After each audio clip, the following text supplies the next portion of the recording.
ఈ దొంగచాటు మాటలు అబద్ధాల హామీలు చూసే టీఆర్ఎస్ పార్టీకి గుణపాఠం చెప్పాలని చెప్పి భారతీయ జనతా పార్టీని అక్కడ ఈటల రాజేందర్ గారిని రఘునందన్ గారిని గెలిపించి ఇంకా సిగ్గురాలి.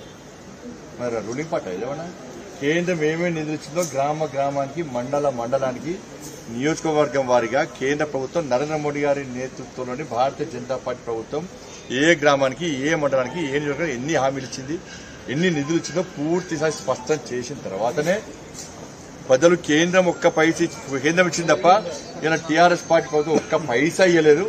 మమ్మల్ని మోసం చేస్తుంది టీఆర్ఎస్ పార్టీ. గ్రామ పంచాయతీ ఎన్నికలగానే రాష్ట్రంలో మా పార్టీ ఉంది, మా పార్టీకి ఓటిస్తేనే గ్రామాలు అభివృద్ధి చెందుతాయని చెప్పి మోసం చేశారు.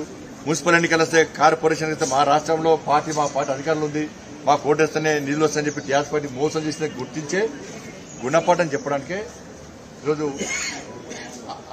హుజాబాద్ దుబ్బాక ఎన్నికలు గెలిచాం.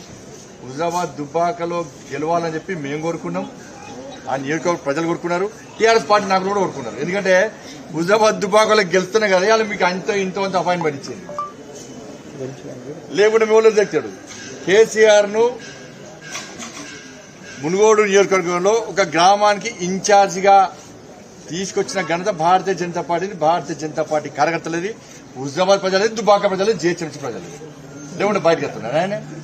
ఒక గ్రామానికి ఒక ముఖ్యమంత్రి తీసుకొచ్చి ఒక ఇన్ఛార్జి పట్టిస్తామాడా దీనికోసమే. అందుకే మునుగోడు ప్రజలు చాలా సంతోషంగా ఉన్నారు. అబ్బా ముఖ్యమంత్రి వచ్చే మా గ్రామంలో ఒక గ్రామానికి ఇన్ఛార్జ్ కూడా అంటే Bharatiya Janata party TRS party దెబ్బ కొట్టే పార్టీ.